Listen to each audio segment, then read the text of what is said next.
You ever wonder why your favorite guitarist or artist gets that perfect, bigger than life, amazing guitar tone every single time? Maybe it's talent. Maybe it could be luck, even magic. Who knows? Well, I know. The honest answer is real professionals, people that get that great tone, use their ears.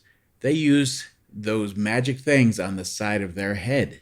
So maybe we should have a think on that. Hey everybody, and we are here today and we are going to talk about how to get that perfect guitar tone, and I'm going to show you the steps to make sure that you can use your favorite instruments that you never think about, and those are your ears.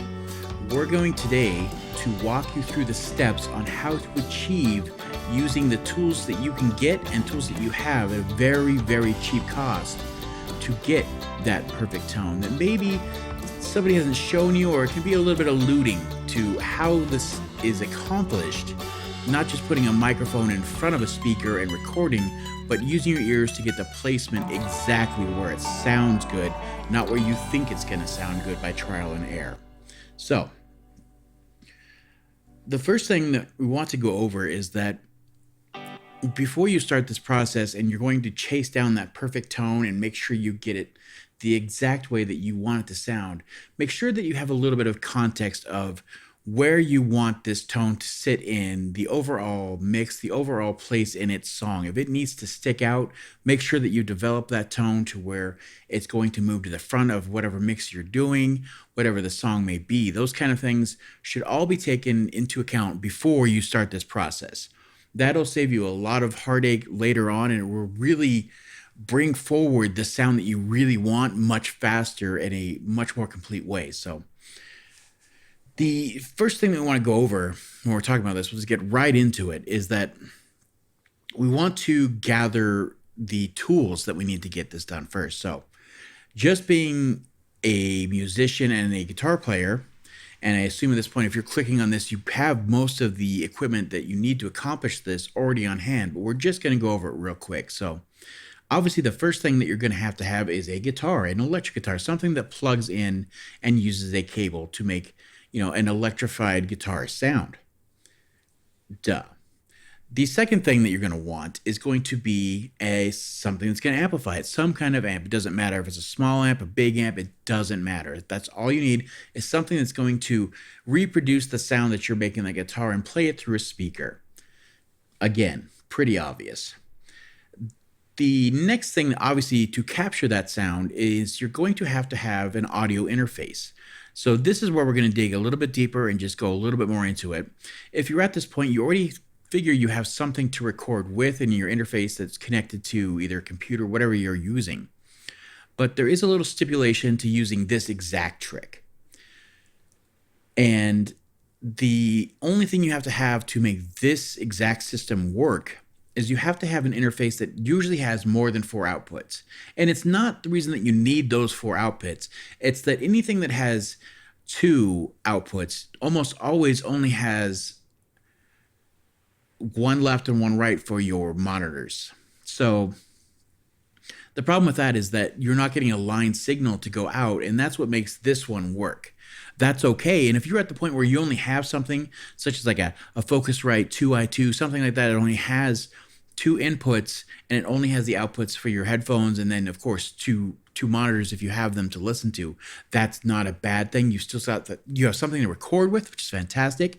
There are so many great videos out there that can show you, what microphone will sound best for your recordings. They'll show you good placement spots. That's not what this is about. This is a little more in depth, but if you need that kind of video, please let me point you anywhere on YouTube. But I'm going to say go to Rhett Scholl.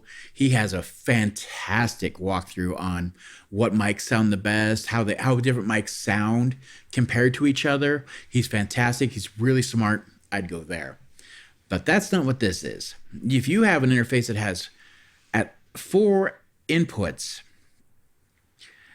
then you most likely have outputs on this thing. And I put up if you're looking on YouTube, there's a picture on this, of course, showing you what the outputs look like. It's just looks like an input jack, but just something where the sound can come out of that you can direct audio to go through. So at this point, we've got our guitar, we've got our amp, we've got a microphone and a cable to record that sound, and now we have an interface that we can send that sound through. The other things that you need, of course, are going to be headphones so that we can isolate the sound and hear in our ears as we're listening to the music and make a decision on where the microphone is best placed.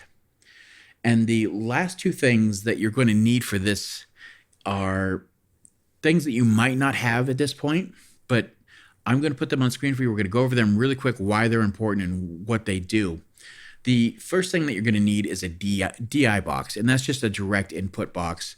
On screen right now, I'm putting up a Pyle direct input box. And basically what this does, it'll take a signal and just make it a balanced line signal.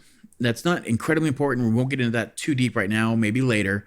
But the important thing about that is that it just takes a signal and makes it to an acceptable level so that you can then move that on down the line to be processed in a different way. So for us, we're going to take it from our interface, and that's going to convert it going into our amplifier and give us a nice signal so that we can use that. The other thing is you need a different cable to go out of that DI box, which is just a XLR cable, which is like a microphone cable, but the female end going to a what looks like an instrument cable, or what's called a TRS 1/4 inch instrument cable. So, and again, I put that on screen if you need to see that. If you're looking on YouTube, if you're listening on the podcast, I will have the links down below to where you can pick those up. The Pyle DI box itself is about $19, $20, always in that area. And you can pick up a half decent switch cable there with the XLR to TRS. Those are usually about $8 or so, give or take. So, for around $30, you can start dialing in your perfect tone and making sure when you record, you have the mic exactly perfect. That in the audio world, when it comes to finding something so perfect, that's a fantastic deal. You can't beat that. So we've gone over why everything's important and what you need. That's fantastic. We've got the tools assembled. The next thing that we're going to do here is you're going to make sure that, like we said before, you've chose the tone that you want to record. You've played it over and over. You know what it's going to sound like. You've got that down. What we need to do now is to plug your guitar directly in to your interface and make sure that it has a way to take an instrument. There's usually a button on the front of it that will say instrument. You're going to hit that. Sometimes it's called line Z or something like that, where it's going to tell, it takes the quiet signal of a direct guitar and it'll lift it a little bit. So you just hit that button, whatever your interface is, make sure that you're getting your guitar directly in, no processing, no effects, nothing, just directly into your interface. And what you're going to do there is you're going to just play the part that you're going to want to record in the future. And it doesn't have to be perfect, but you just want to make sure that you can record the part and make sure that it starts and ends at a good place where you can make a loop out of it. You just want to be able to play over and over and over again so that you could hear what you're playing later and adjust your mic. So we'll take that part and we'll play it. And I've made some audio examples that we can reference here. So right now I'm just going to play you what I made, just a quick little blurb here, a little riff, a little chord progression, if you will. And we're going to play through that. I'm going to let you listen to that right now, and that's just directly into an interface, just guitar. So let's listen to that.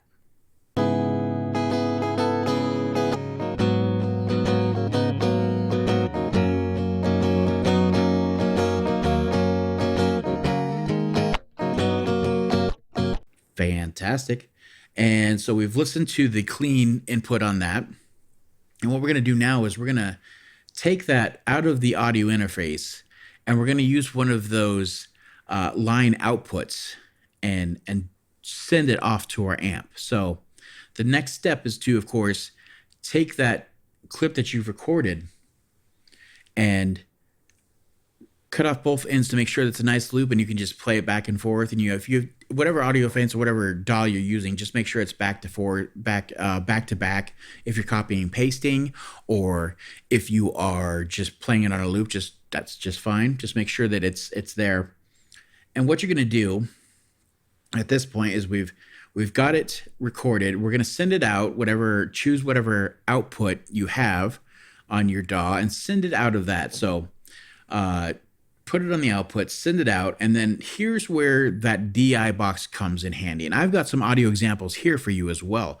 So the first example I want to play you is that if you just sent something from your audio interface using a line output and didn't use a direct input box like we're doing right now, you would get a very nasty, horrible, overdriven tone. And I've actually taken some time to show you what that sounds like. So let's take a listen to that. Of course, be wary. It's going to be a little bit loud. I've toned it down, and it's not going to blow up your speakers or your headphones, but you'll be able to hear what that sounds like. So let's take a listen to that right now.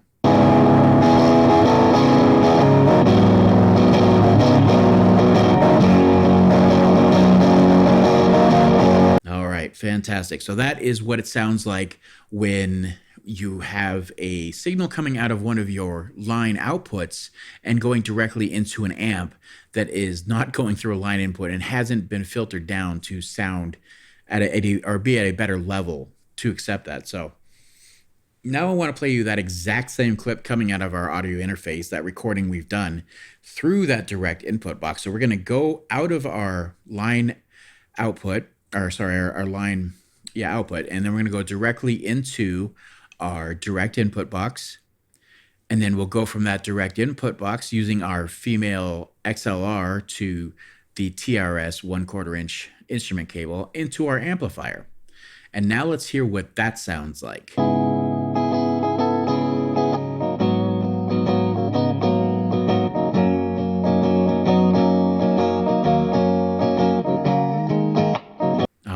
Fantastic. So you can tell the difference now between the one without the direct input box and the one with. There's a huge difference, right? It's fantastic what this little cheap box can do. Now, this technique that I've just shown you is called reamping. And it's a version of reamping that we used all the time, and it was very popular the last 10 years, where you would take a tone that maybe somebody either took a direct input while they were recording, so they had a backup, and maybe they didn't get the best tone that they wanted at the time, so you can go back and fix that later. All right, so now we've got sound coming out of the amp, which is fantastic.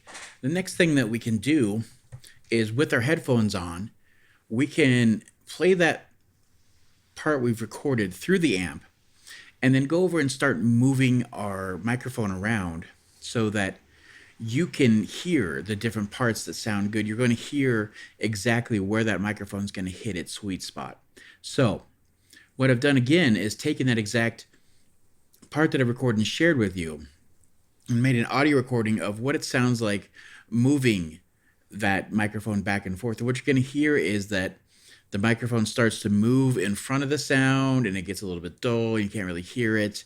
And then all of a sudden, it's going to clean up really nice and get nice and crisp, and you're going to hear that exact tone that I was going for right towards the end there. So you can kind of hear the difference between just putting a microphone in front of a speaker and finding that sweet spot for that perfect tone. And this is referred to as getting the sound right at the source. They're getting the recording right at the source instead of going back later and fixing everything with EQs and different plugins or different sort of things like that. Getting it done right beforehand is one of the biggest keys to getting that top-end professional sound that makes all the difference in the world. So let's take a listen to that soundbite we have of that and see what that sounds like.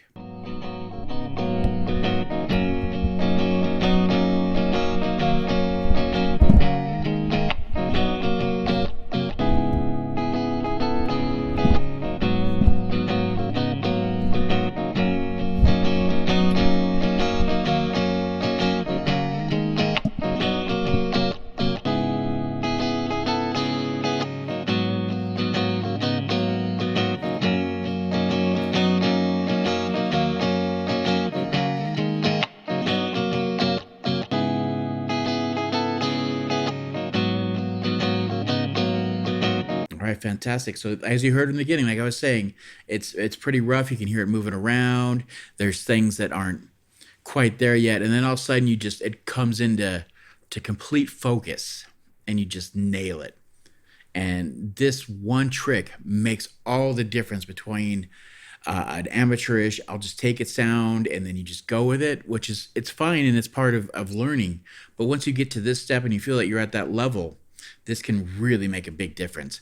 Now, the other thing I want to tell you is that you just went to a lot of trouble to find the sweet spot on your amp and with this microphone. Instead of having to do this every single time, I would take some masking tape. I like to use gaffer tape or painter's tape and just put that on the face of the amplifier and make a little square, you know, just right there, right where that sweet spot was, and you're going to place that microphone. And then you'll never have that problem again. You'll just come in, you say, here's my sweet spot, bam, let's go. Ready to record, I know the spot, I don't have to do this, all these steps again. It's just a one-time thing, and then you already know that spot. And especially if you're doing a lot of recording or you have multiple tracks you're gonna be doing, multiple takes on your guitar you're gonna be using, this is gonna save you so much time. This is that little extra step of making sure you know where that sweet spot is. So I hope this helps you out. I hope this really helps you take that next step to finding a better and greater sound for yourself. It really opened up my world and my ears to how good recordings can be, especially at home or in a small environment. It really makes a big difference. So I hope this helped.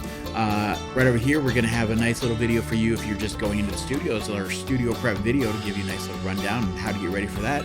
But we have other videos you can take a look at too. So if this helped you at all, please give us a like, give us a subscribe. We're starting to really see things grow, and we want you to be part of that, and it really helps. So thank you guys so much. Until the next one, have a good one. Bye.